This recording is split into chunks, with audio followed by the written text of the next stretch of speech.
Assalamualaikum warahmatullahi wabarakatuh. Bismillahirrahmanirrahim. Alhamdulillahirabbil alamin. Wa bihi nasta'in wala umuri dunya waddin.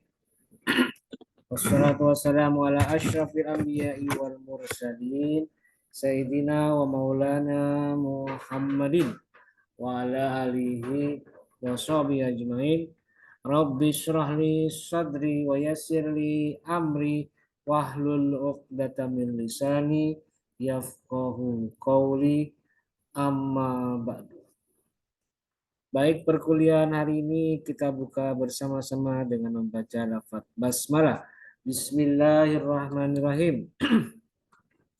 Baik mahasiswa jurusan Hukum Keluarga Islam semester 3 untuk 2 kelas hari ini, kelas C untuk hari Senin dan HKID untuk hari Selasa. Hari ini kita kembali masuk di pertemuan ke-11 yang sekarang sudah masuk pertemuan 11 yang saat ini kita akan membahas tentang materi yang cukup menarik, yaitu materi ke-9, poligami dan implikasinya dalam hukum Islam. Itu materi kita hari ini ya. Dan nanti di akhir akan saya berikan informasi mengenai tugas yang harus kalian kerjakan selama minggu depan, selama 1 minggu ke depan. Oke, kita langsung ke modul saya ya. Modul tentang poligami.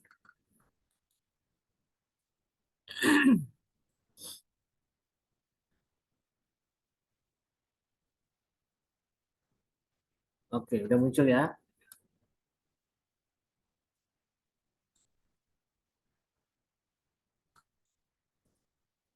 Yang kita akan bahas ini ada 3. Pertama, pengertian poligami. Kedua, hukum poligami.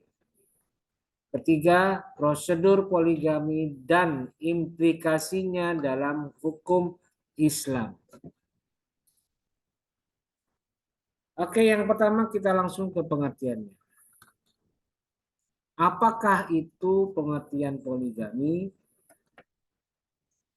Secara terminologis atau secara etimologis dulu ya, secara bahasa, poli itu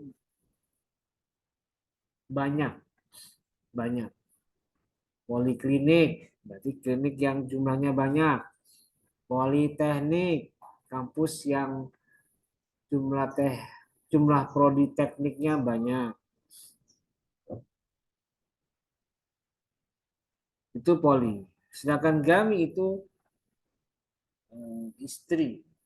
Jadi poligami diartikan sebagai orang yang memiliki istri banyak. Nah, sedangkan secara terminologis poligami itu adalah, saya ambil dari Kamus Besar Bahasa Indonesia, yaitu sistem perkawinan yang salah satu pihak atau suami itu memiliki atau mengawini beberapa orang jenisnya atau perempuan dalam waktu yang bersama. Dalam waktu yang bersamaan atau bersertaan. Itu terminologinya, secara terminologis. Jadi suami memiliki istri lebih dari 1.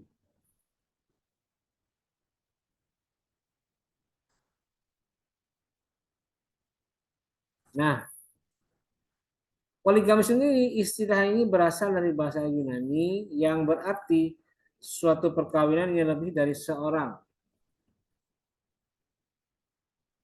Poligami dapat dibedakan menjadi 2 macam, yaitu poliandri dan poligini. Poliandri adalah perkawinan seorang perempuan dengan lebih dari seorang laki-laki. Jadi satu perempuan, laki-lakinya banyak. Sedangkan poligini adalah perkawinan seorang laki-laki dengan lebih dari seorang perempuan atau poligami. Nah, dalam Islam bagaimana pandangan tentang poligami? Apakah boleh atau dilarang? Disebutkan di dalam Wabah Zuhaili halaman 165 kitab Al-Fiqhul Islami wa Adillatuhu juz 7 disebutkan la yajuzu lirrajuli fi madhhabi ahli sunnah ayyatazawwaja aksaru min arba'i zaujatin fi ismatihi fi waqtin wahidin walau fi iddatin mutallaqatin.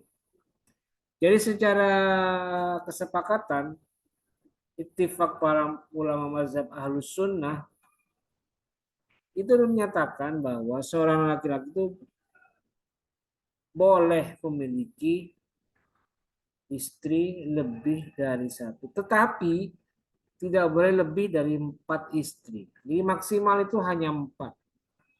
Fi waktin wahidin dalam satu waktu.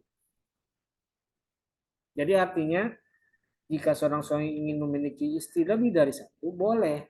Tapi tidak boleh lebih dari 4. Jadi maksimal 4. Kalau ingin menikahi lagi, maka harus salah satu dari istri yang 4 tadi harus diceraikan. Fa in arada ayyatazawwaja bi khamisatin fa alaihi ayyutalliqa ihda zaujatihi al-arba'i.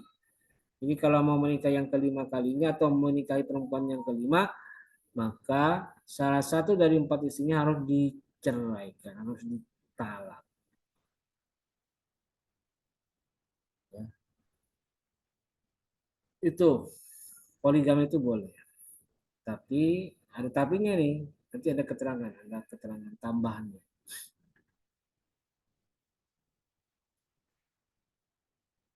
Nah, ini dia hadis ayat surat An-Nisa 3 ayat 3. Dasarnya wa in khiftum alla tuqsitu fil yatama fankihu ma tabalakum minan nisa'i masna wa sulasa wa ruba. Kalau kamu sukai perempuan itu, maka nikahilah yang kamu suka dari perempuan-perempuan itu jumlahnya 2 atau 3 atau 4. Jadi maksimal 4. Boleh. Tapi kata Al-Quran, wa in khiftum alla ta'dilu fawahidatan. Jika kamu atau kalian khawatir diduga akan mengalami sesuatu yang tidak menyenangkan atau sesuatu yang tidak bisa Allah ta'dilu, tidak bisa bersikap adil di antara keempat istrinya, fawahidatan, maka cukup satu saja. Jadi intinya adalah boleh laki-laki memiliki istri lebih dari satu, maksimal 4, tetapi jika di kemudian hari dia merasa tidak bisa bersikap adil atas para istri-istrinya, maka Al-Quran menyarankan satu saja. Itu ya, aturan hukum yang berkenaan dengan poligami. Islam sudah sangat tegas. Tidak melarang secara mutlak, tapi juga tidak membolehkan secara mutlak. Artinya masih ada masih ada peluang bagi para suami untuk memiliki istri lebih dari satu. Tapi dibatasi maksimal 4, dan itu pun jika misalnya tidak bisa bersikap adil, si suaminya merasa dia lemah, dia tidak berdaya, dia tidak bisa berpihak dia hanya bisa berpihak pada satu istrinya saja, tetapi tidak bersikap adil kepada istri-istri yang lain, maka ini dianggap sebagai ketidakmampuan laki-laki dalam bersikap adil. Maka sebaiknya laki-laki tersebut hanya bisa memiliki satu istri saja. Kata Wahbah, inna ibahataz zauji bi arba'in faqat qad yattafiqu fi ra'yina ma'a mabda'i tahqiqi aqsad qadratin wa ghayati ba'dir rijal. Kenapa kok ada pembatasan jumlah istri itu maksimal 4? Kata Wahbah, Pembolehan kawin dengan 4 orang itu merupakan suatu kecukupan serta menutup pintu yang dapat membawa kepada penyimpangan. Artinya sudah cukup itu memiliki istri lebih dari satu, cukup maksimal 4, tidak bisa lebih, tidak boleh lebih. Karena apa? Ini sudah dianggap selesai, ya sudah. Laki-laki kalau sudah punya lebih dari 4 istri itu akan berdampak buruk, akan sangat negatif kehidupan dia dalam berumah tangga secara poligami. Ya, satu pun juga sama, tapi tidak seberat dan seruat kehidupan suami yang istrinya 4. Itu sudah maksimal.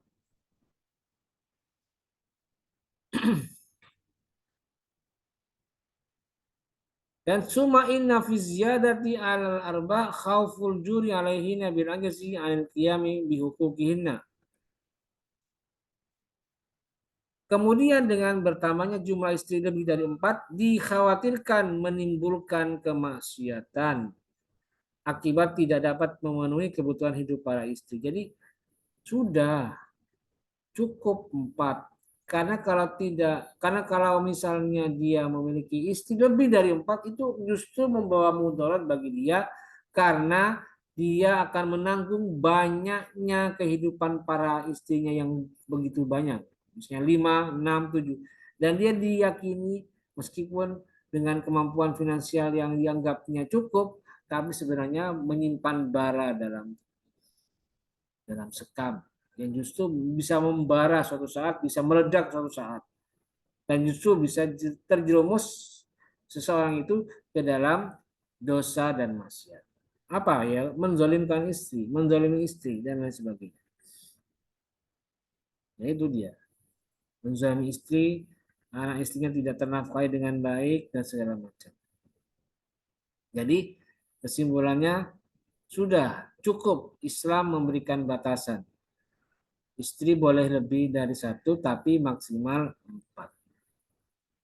Di zaman Nabi saja itu sampai ratusan bahkan.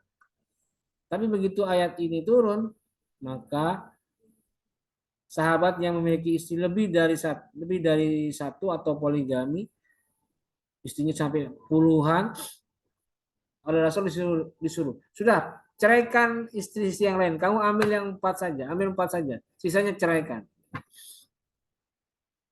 Karena justru mendapatkan mudarat kalau orang itu tetap mempertahankan jumlah istrinya yang sangat banyak.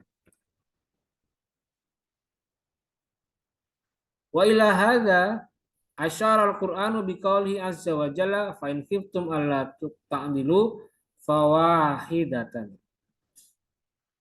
Dan Al-Qur'an sudah memberikan petunjuk, memberikan isyarat melalui firman-Nya, wa in khiftum alla ta'dilu fawahidatan. Kalau kamu tidak bisa bersikap adil kepada para istrimu, maka cukup satu saja.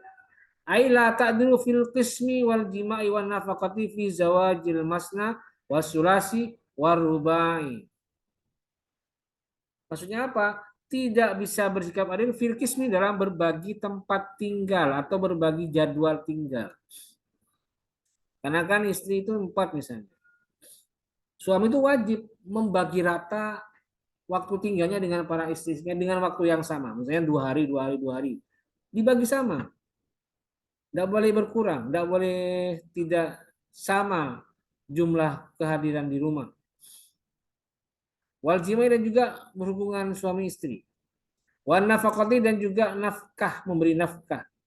Fi zawajil masna dalam pernikahan istri yang kedua atau istri yang kedua yang dinikahi, wasulasi yang ketiga, warubai dan keempat. Artinya kalau kamu tidak bersikap adil dalam urusan rumah tangga, dalam urusan berbagi waktu tempat tinggal, dalam urusan berhubungan suami istri, dalam urusan memberikan nafkah lahir dan batin, maka solusinya adalah sudah cukup satu saja. Karena satu itu aqrabu ila adamil wuqu'i fi zulmi. Karena satu itu bisa lebih dekat kepada upaya preventif mencegah terjadinya penzoliman istri oleh suami. Gitu kira-kira. Ya. Nah, sekarang yang kedua. Oke, kita lihat. Ada dua syarat diperbolehkannya poligami. Menurut Bapak Zubairi di halaman 168 ini. Kita lihat. Ada dua syarat. Gimana suami boleh poligami harus memenuhi dua syarat. Pertama, taufirul adli bainaz zaujati. Adanya keadilan bagi para istri. Jadi, sikap adil seperti di dalam surat An-Nisa ayat 3 tadi sudah jelas. Seorang suami kalau mau berpoligami, dia harus punya bukti otentik, punya bukti akurat bahwa dia bisa bersikap adil. Adil kepada apa? Ya kepada para istrinya.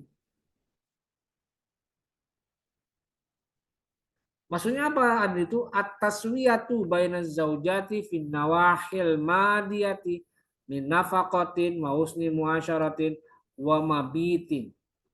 Jadi bersikap sama, bersikap apa? Taswiyah, bersikap mampu bersikap adil, menyamaratakan di antara para istri fin nawahil madiyati dalam hal-hal yang bersifat materi seperti memberikan nafkah, bersikap pergaulan yang baik, wa mabitin dan bertempat tinggal. Jadi ya harus itu. Kalau tinggal di istri pertama 2 hari, ya istri kedua juga 2 hari, istri ketiga juga 2 hari, istri keempat juga sama.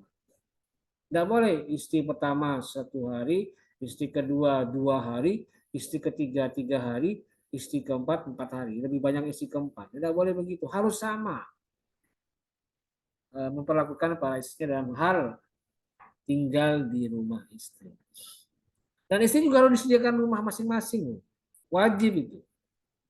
Jadi istri pertama dikasih rumah tipe sekian. Istri kedua harusnya sama.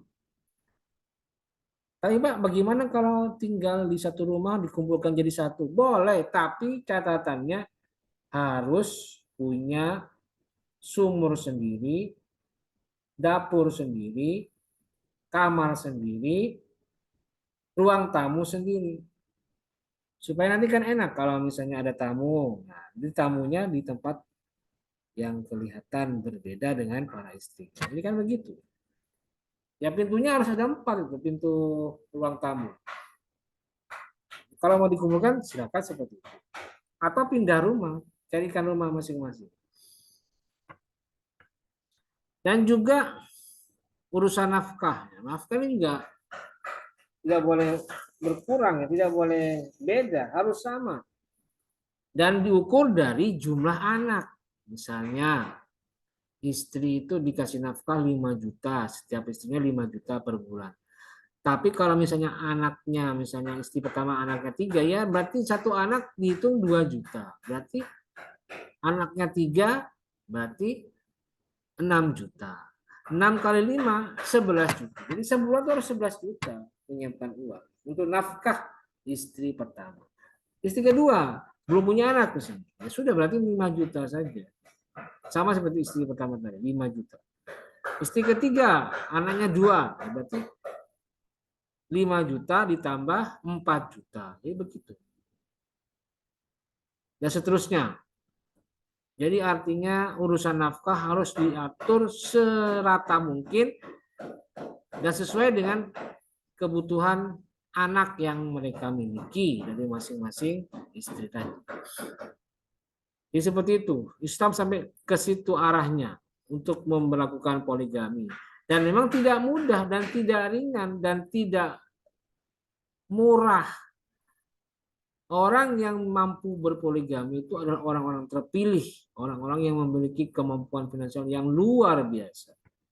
Jadi kalau ada orang mau menikah poligami, tapi dia hidupnya pas-pasan, jangan. Itu justru merusak syarat harus bersikap adil. Yang pertama ini, taufirul adli bainaz zaujati. Yang kedua adalah al-qudratu ala infaq, mampu memberikan nafkah. Ini sudah otomatis. Selain sikap adil juga harus kuat secara finansial, mampu secara materi, besar secara penghasilan. Kedua ya, al-qudratu alal infaq. Itulah syarat bagi orang yang mau poligami, dia harus memiliki memenuhi dua syarat. Satu, taufirul adli, bisa bersikap adil di antara para istrinya. Dan yang kedua, al-qudratu alal infaq, mampu memberikan nafkah bagi para istri-istrinya. Nah, berikutnya adalah hikmah poligami. Ada di Baba Zuli halaman 169. Hikmahnya apa?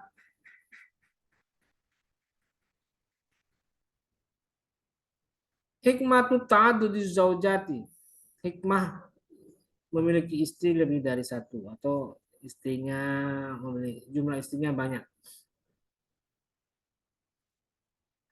Inna nizama wahdati zaujati huwal afdalu wa huwal ghalib. Sesungguhnya sistem istri satu, istri tunggal, orang yang bersuami, seorang suami yang memiliki istri tunggal itu justru afdol, lebih utama, lebih penting atau lebih baik. Wahwal gharib, dan memang mayoritas berlaku bagi orang di mana saja. Udah ghalib, sudah apa? Udah biasa, normal istri satu itu. Sedangkan wa amma ta'adduduz zaujati fa huwa amrun nadirun istisnaiyun. Sedangkan laki-laki yang memiliki istri lebih dari satu atau poligami adalah amrun nadirun, adalah sesuatu yang sangat jarang, langka ini. Istisnaiyun, dan juga merupakan pengecualian. Artinya la yalja'u ilahi illa indal hajatil mulhati. Artinya yang istisna itu artinya tidak dilakukan ilaihi kepada orang illa indal hajatil mulhati, kecuali dalam keadaan hajat atau kebutuhan yang diperlukan.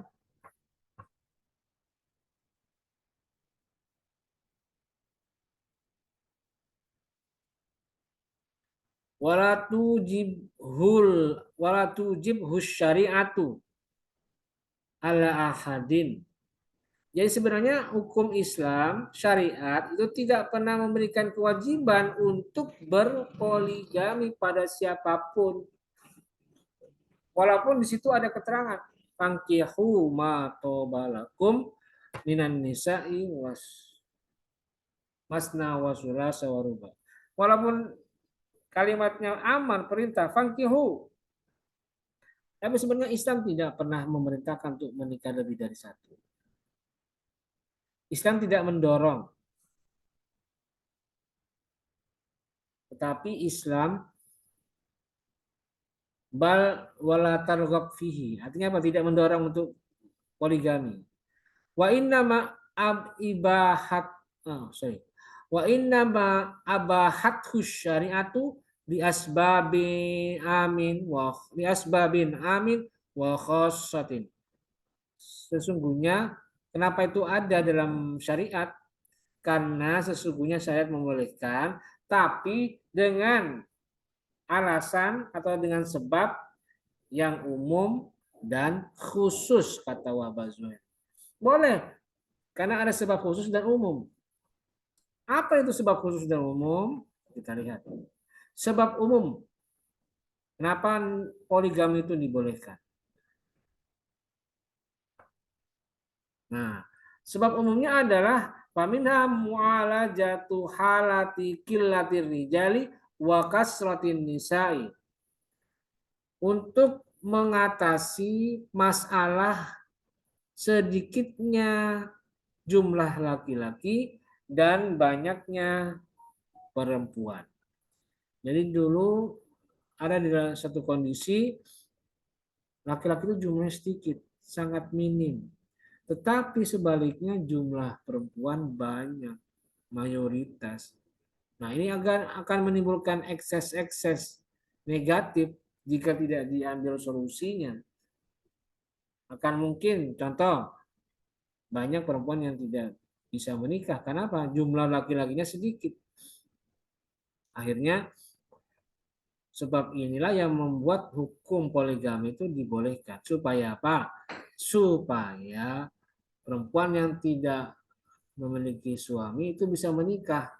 Karena ada kebolehan seorang laki-laki bisa memiliki istri lebih dari satu. Ini sebab yang umum. Sebab yang khususnya gimana? Pertama, akmur mar'ati wa maraduha au adamu tawafuki tibaiha ma tibai zauji.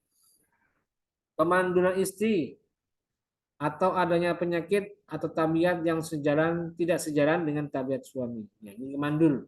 Sebab khususnya apa? Karena istrinya mandul. Ya kalau istrinya mandul ya berarti harus ada solusi, harus ada jalan keluar. Bagaimana kemandulan itu bisa diselesaikan dengan cara suaminya berpoligami. Tapi istrinya tidak ditalak karena mungkin ada faktor cinta dan lain sebagainya. Yang kedua, istidadu karahiyatir rajuli lil mar'ati fi ba'dil awqati. Karena besarnya rasa benci seorang laki-laki terhadap istrinya pada beberapa waktu. Jadi kenapa poligami? Ya mungkin untuk menghindari talak, menghindari perceraian. Tapi suaminya sudah terlanjur benci. Maka solusinya adalah istrinya atau suaminya menikah lagi. Yang ketiga, izdiyadul qudrati al-jinsiyati li ba'dir rijali. Bertambahnya kemampuan seksual pada beberapa orang laki-laki. Ini ada beberapa kelompok laki-laki yang hasrat seksualnya tinggi. Maka tidak mungkin dia bisa menyelesaikannya dengan satu istri. Ada solusi lain, maka dibutuhkanlah pernikahan tambahan untuk menyelesaikan kendala hubungan seksual tadi, kemampuan seksual tadi. Nah, itulah beberapa sebab khusus yang menyebabkan poligami itu dibolehkan. Berikutnya kita ke prosedur dan implikasi poligami. Nah, prosedurnya dulu bagaimana? KHI sudah memberikan ketentuan.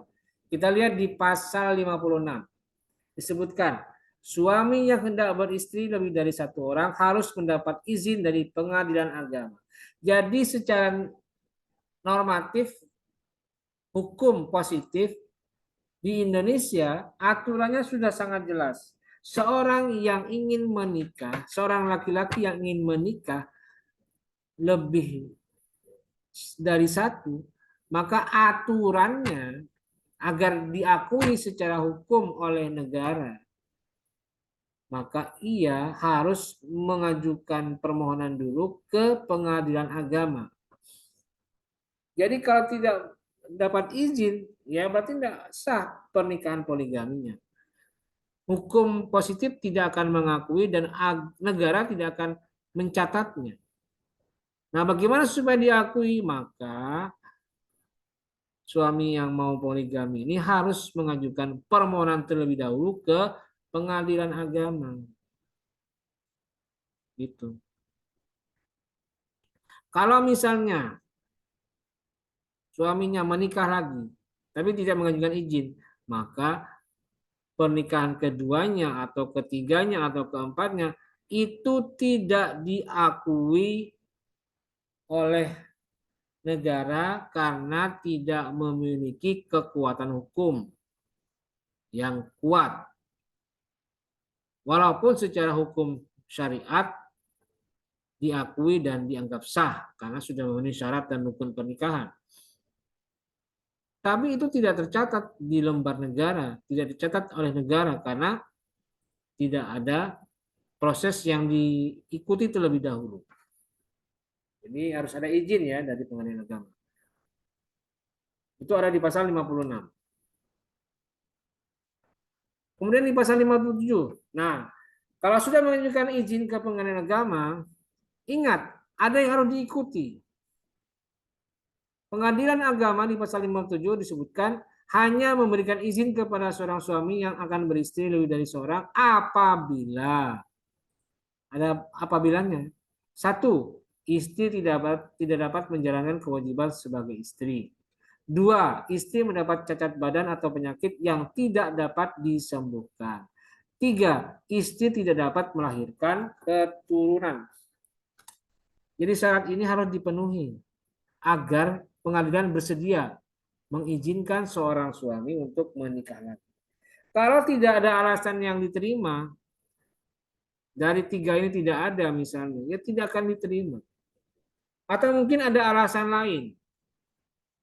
Nanti di sini akan muncul jurisprudensi, hukum tambahan atau peraturan tambahan, syarat tambahan, yang mungkin bisa saja berkembang dari waktu ke waktu.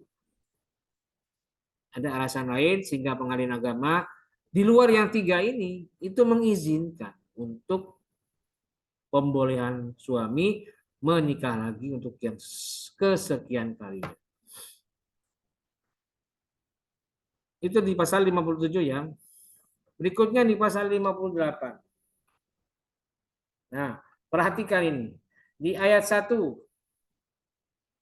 selain syarat utama yang disebutkan pada pasal 55 ayat 2, maka untuk memperoleh izin pengadilan agama harus pula dipenuhi syarat-syarat yang ditentukan pada pasal 5 Undang-Undang Nomor 1 Tahun 74, yaitu A. Adanya persetujuan istri. B. Adanya kepastian bahwa suami mampu menjamin keperluan hidup istri-istri dan anak-anak mereka. Jadi pengadilan agama harus memberikan persyaratan tambahan kepada suami yang mau poligami. Apa itu? Harus ada izin dari istri sebelumnya. Dalam Islam kan tidak ada. Seorang yang mau poligami nikah-nikah saja. Tidak harus izin istri pertama, istri kedua, dan seterusnya. Tapi untuk hukum positif di Indonesia atau hukum yang berlaku di pengadilan agama, seorang suami yang akan mengajukan izin poligami terlebih dahulu harus melampirkan pernyataan bahwa istri pertama bersedia untuk dipoligami. Ada persetujuan dari istri untuk izin poligami ini. Jadi kalau istrinya tidak menyetujui nggak bisa dipaksakan. Jadi ingat ya, bagi para laki-laki yang mau poligami harus ada persetujuan terlebih dahulu dari istri sebelumnya. Kalau mau menikah yang ketiga kali gimana Pak? Iya harus ada izin dari istri pertama dan kedua. Kalau mau menikah yang keempat kali gimana Pak? Ya harus ada izin dari istri pertama, kedua, dan ketiga. Jadi berurutan. Harus diizinkan. Harus dinyatakan. Dan yang kedua adalah adanya kepastian bahwa suami mampu menjamin keperluan hidup istri dan anak-anaknya. Nah biasanya kalau persyaratan ini itu akan dilampirkan bukti kepemilikan atas aset yang dimiliki oleh suami, misalnya aset tanah, untuk membuktikan bahwa dia ini orang kaya, dia mampu. Jangankan menafkahi anak, tanahnya sampai berhektar-hektar. Jangankan menafkahi anak, rumahnya saja ada beberapa tempat, ada 10 tempat. Berarti kan mengindikasikan, harta-harta ini mengindikasikan bahwa si laki-laki atau si suami ini punya kemampuan finansial yang lebih dari cukup. Ya. 2 dan 3 kurang lebih sama itu. Di ayat 2 dan 3. Berikutnya di pasal 59. Dalam hal istri tidak mau memberikan persetujuan dan permohonan izin untuk beristri dari satu orang, pengadilan agama dapat menetapkan tentang pemberian izin setelah memeriksa dan mendengar istri yang bersangkutan di persidangan pengadilan agama. Dan terhadap pertama ini istri atau suami dapat mengajukan banding atau kasasi. Jadi saat saat menyampaikan permohonan izin di pengadilan agama, pemberian izin dari istri itu bisa diucapkan dalam bentuk pernyataan atau pemanggilan saksi. Walaupun tidak ada tulisan pernyataan tertulis, tapi istrinya didatangkan, dihadirkan di persidangan. Itu bisa juga. Dan di situ diminta istri mengaku bersedia atau tidak. Bisa dalam bentuk seperti itu. Nah, itulah pasal yang berhubungan atau yang mengatur tentang ketentuan dalam poligami. Jadi intinya harus ada izin dari pengadilan agama, dan kemudian pengadilan agama harus ada izin dari istri-istrinya, dan juga harus ada pernyataan, ada kesanggupan bahwa suami wajib menafkahi para istrinya dan memiliki kemampuan untuk menafkahi mereka. Nah, itulah tadi aturan dalam kompilasi hukum Islam. Berikutnya, implikasi poligami dalam hukum Islam. Ini yang terakhir. Apa implikasinya? Munculnya istilah poligami legal dan poligami liar. Apa ini? Dalam Islam tidak ada istilah poligami liar dan legal. Poligami legal adalah perkawinan seorang laki-laki dengan lebih dari seorang perempuan atau empat, dan perkawinan tersebut sudah sesuai dengan ketentuan yang berlaku di wilayah tersebut. Jadi artinya apa? Ya, berdasarkan tadi di KHI, jadi artinya apa? Suami sudah mendapatkan izin dari pengadilan agama, dan suami juga sudah memberikan ketentuan bahwa poligaminya dapat izin dari para istri sebelumnya. Sehingga apa? Sehingga poligaminya dianggap legal. Tetapi yang kedua adalah poligami liar. Apa itu kok pakai liar segala ini? Yaitu perkawinan seorang laki-laki dengan lebih dari seorang perempuan, tetapi perkawinan tersebut tidak mengikuti aturan hukum yang berlaku di suatu wilayah tertentu. Artinya apa? Suaminya menikah poligami secara diam-diam. Suami menikah lagi tanpa persetujuan dari istri sebelumnya. Bahkan si istrinya ngelabrak suaminya. Istrinya itu menangkap basah suaminya menikah dengan perempuan lain. Yang pernah terjadi, mungkin kalau kalian pernah lihat di tayangan-tayangan di sosial media itu kayak begitu. Walaupun secara syariat sah, tapi secara hukum positif itu dianggap sebagai poligami liar karena tidak ada izin dari istri sebelumnya. Apa itu poligami liar? Yang pertama, poligami dalam masa iddah. Misalnya ketika seorang suami yang telah menjatuhkan talak satu atau talak rojai, kemudian mantan istrinya menjalani masa iddah. Nah, selama masa iddah, istri itu haram menikah dengan laki lain. Jadi ini aturannya. Selama menjalani masa iddah, istri haram menerima lamaran dari laki-laki lain, haram juga melakukan akad nikah. Karena harus menunggu masa iddahnya selesai. Tapi suami itu tidak perlu masa iddah. Yang wajib hanya istrinya. Sedangkan suaminya bebas mau menikah kapan saja.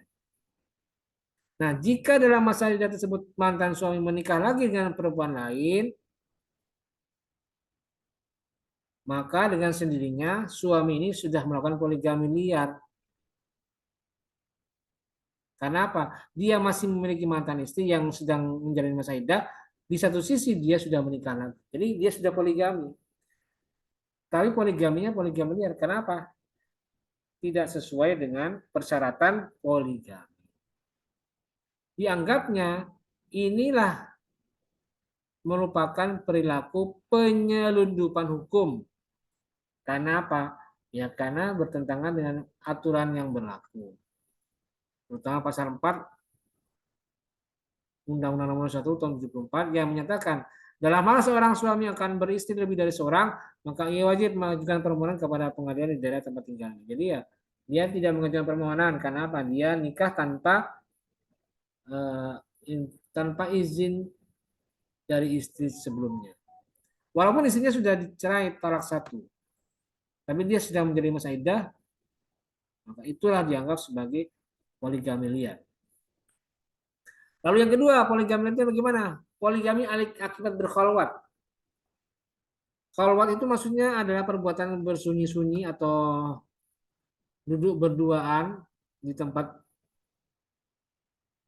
tertutup atau tempat yang sepi. Terus dia duduk bersama perempuan lain yang bukan mahramnya atau bukan istrinya. Tapi ini biasanya terjadi di Aceh ya. Karena di sana ada peraturan tentang Qonun Asasi larangan khalwat.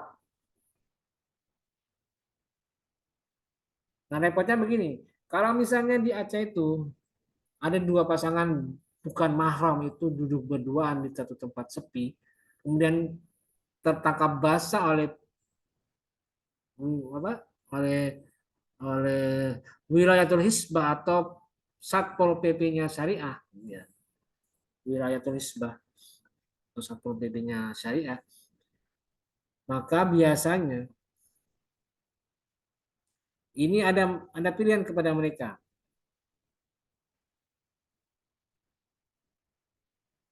Kalau misalnya mengikuti aturan yang berlaku, misalnya pasal 22 diatur Konun Aceh nomor 14 tahun 2003 tentang khalwat. Di pasal 22 disebutkan pelaku khalwat itu diancam dengan hukuman ta'zir, cambuk maksimal 9 kali cambuk, minimal 3 atau denda 10 juta, minimal 2,5 juta. Aturannya. Tapi biasanya wilayatul hisbah itu membuat pilihan kepada mereka mau dicambuk atau nikah. Kasih pilihan, dicambuk, ditakzir atau nikah. Kalau takzir ya berarti tidak ada masalah. Tapi kalau misalnya pilihannya nikah aja dah, yuk kita nikahkan. Nah, disinilah ada kemungkinan terjadinya penyelewengan hukum atau penyelundupan hukum. Apa itu? Kalau misalnya si laki-lakinya ternyata sudah beristri, inilah yang disebut penyelundupan hukum karena mereka dinikahkan sedangkan si suaminya masih memiliki istri, padahal untuk mengajukan poligami itu harus ada izin dulu dari pengadilan agama. Sedangkan ini tidak, mereka langsung dikawinkan saja. Maka dari itu, jika pelaku khalwat ini disanksi dengan cara bukan takzir tapi dengan dinikahkan, maka ini disebut sebagai poligami liar. Jika ternyata pelaku khalwat ini merupakan suami dari istri sebelumnya. Gitu ya. Ini tinggal kita analisis saja bagaimana kondisi atau situasi ketika perempuan yang atau suami laki-laki perempuan yang berkhalat ini diketahui memiliki istri. Nah, itulah tadi implikasi hukumnya yang terjadi bagi poligami. Munculnya istilah poligami legal dan poligami liar. Poligami liar itu maksudnya adalah poligami yang tidak mengikuti ketentuan yang berlaku dalam satu tempat tertentu di Indonesia misalnya. Aturannya poligami itu harus ada izin dari pengadilan agama dan izinnya harus ada persetujuan dari istri sebelumnya. Tapi yang terjadi poligami liar itu tidak menggunakan izin dari pengadilan agama dan bahkan istrinya pun tidak menerima izin, tidak memberikan izin atau tidak dimintakan izinnya untuk menikah lagi bagi suaminya. Nah, itu tadi poligami materi kita hari ini.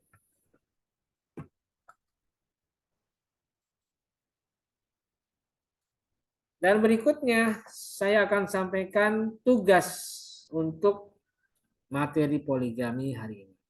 Oke, saya tampilkan. Bentar.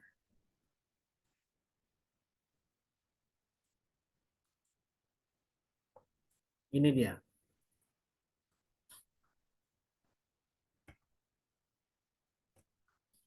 Tugas 6. Kita lihat ya. Tugas 6 itu mencari dan menganalisis putusan PA atau pengadilan agama tentang izin poligami.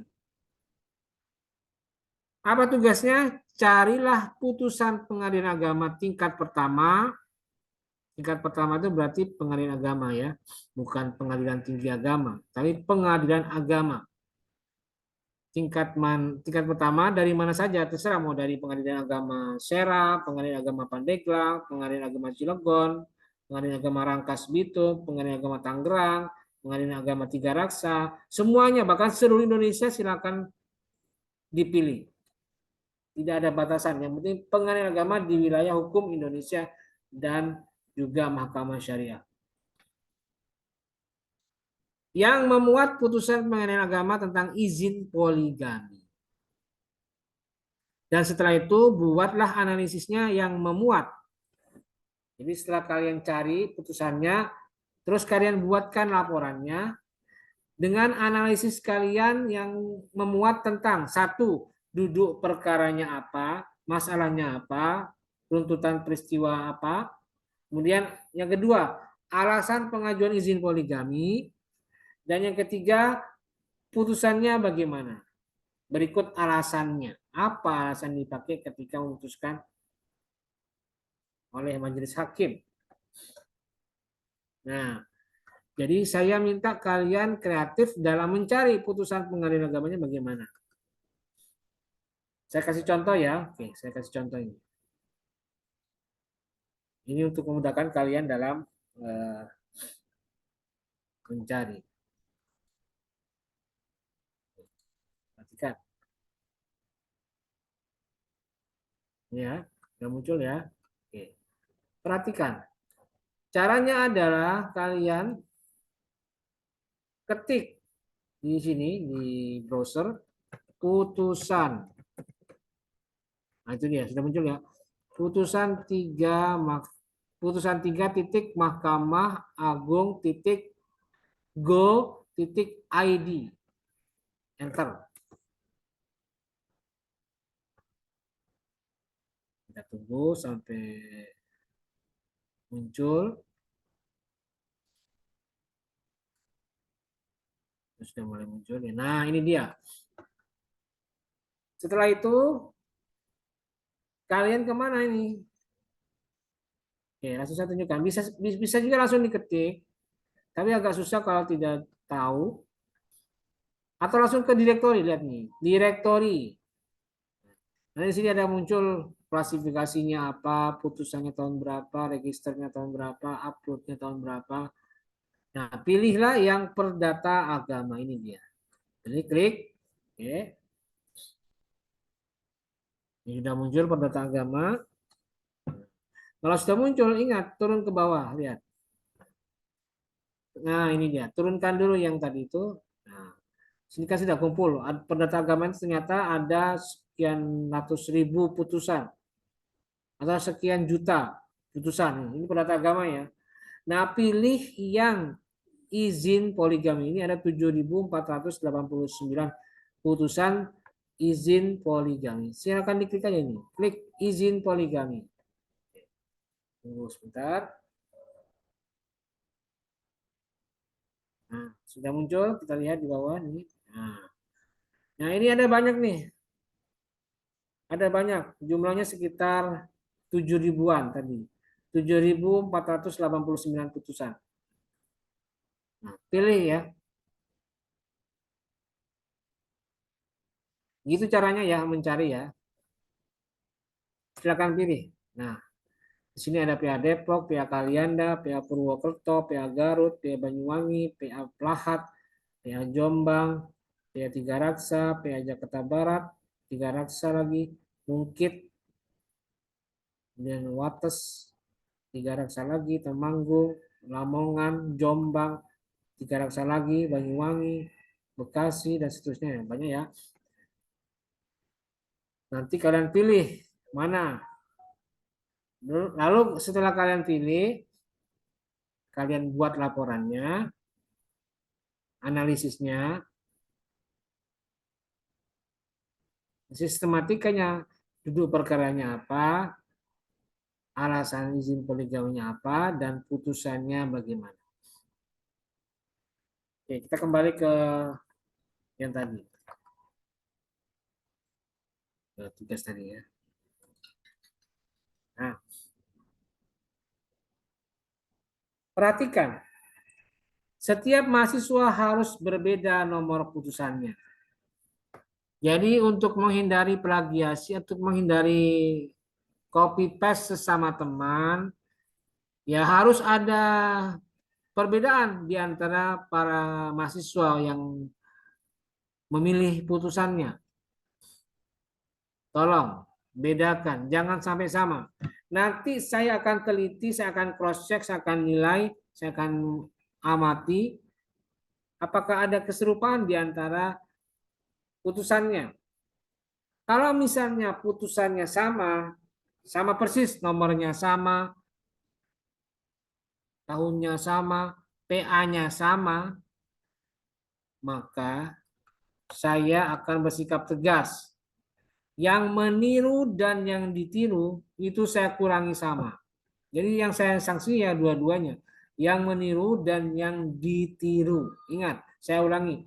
Yang meniru dan yang ditiru akan saya sanksi sama. Nilainya akan saya kurangi banyak. Jadi kalau ada yang melihat, oh kok nilai saya dikit banget ya. Oh berarti itu karena ada kemiripan itu. Biasanya bisa jadi kayak begitu. Jadi tolong diperbaiki. Tolong diawasi baik-baik. Kalian mengawasi diri kalian sendiri. Bahkan kalau perlu, saya ingatkan ya untuk kelas C dan D ya. Bahkan kalau perlu untuk mengerjakan tugas 6 ini, kalian wajib koordinasi dengan sesama teman satu kelas. C koordinasi dengan teman satu kelas, D juga sama. Usahakan kalian misalnya gini, kelas C kita sepakat, oke. Siapa yang mengambil ini? Siapa yang mengambil itu? Siapa yang mengambil yang ini? Sepakati. Adakah kesamaan? Kalau kesamaan cari yang lain. C bersepakat. Jadi ada diskusi dulu ya sebelum kalian membuat laporan tugas ini. Lalu kalau sudah final, oke sudah sepakat ya. Di antara kita sama kelas C tidak ada yang sama. Nanti kita siap untuk mengerjakan laporannya. Perhatikan, pada saat mengumpulkan, ingat ya, tolong ini sering terjadi di semester yang lalu ini. Pada saat mengumpulkan tugas, ingat yang dikumpulkan di Google Classroom di GCR itu dua. Satu, laporannya atau makalahnya yang tadi itu ya dengan sistematikanya duduk perkara, alasan pengajuan izin poligami dan putusannya bagaimana. Ingat, satu laporannya, kedua lampiran putusannya. Tidak boleh dijadikan satu. Saya kesal, sebel pada saat melihat mahasiswa ini bukan sekarang ya semester lalu itu disatukan putusannya dijelaskan putusannya di satu file dengan laporannya. Nggak boleh, harus dipisahkan. Ingat ya tadi itu ya, biasanya file yang ada di directory tadi, yang ada di lampiran, yang ada di putusan tadi, yang di situ ya, di internet tadi itu biasanya yang disimpan itu PDF. Jadi ya usahakan nanti simpannya juga sama. Jadi harus dua. Kalau misalnya masih ketahuan ada yang menjadikan satu, langsung saya kurangi lagi. Sama itu nilainya. Saya kurangi nilainya. Jadi alasannya kenapa saya kurangi nilai itu satu karena kemiripan, dua karena tidak melampirkan file tambahan. Jadi ya harus ada dua ya, ingat ya. Harus ada dua. Satu tugasnya, laporan kalian, makalah kalian, dan kedua lampiran putusannya atau filenya PDF. Harus dilampirkan. Biar saya juga bisa pelajari. Dan batas akhir pengumpulan tugasnya untuk kelas C itu hari Senin tanggal 13 November ya, 13 November. Dan untuk kelas D hari Selasa tanggal 14 November. Jamnya sama, jam 08.00. Diingat baik-baik. Oke, saya kira itu jelas. Semoga bisa dipahami dengan baik. Dan kalian bisa mengerjakan tugas dengan sebaik-baiknya. Kalau misalnya ada yang mau kalian tanyakan lebih lanjut, bisa kalian sampaikan pertanyaannya melalui kolom komentar yang ada di Google Classroom ataupun yang ada di channel YouTube saya untuk video kalian. Saya kira itu untuk perkuliahan kita pada hari ini. Terima kasih, semoga mendapatkan berkah. Dan mari kita akhiri dengan bersama-sama membaca lafaz hamdalah. Alhamdulillahirabbil alamin. Terima kasih. Wallahul muwaffiq ila aqwamit thoriq. Wassalamualaikum warahmatullahi wabarakatuh.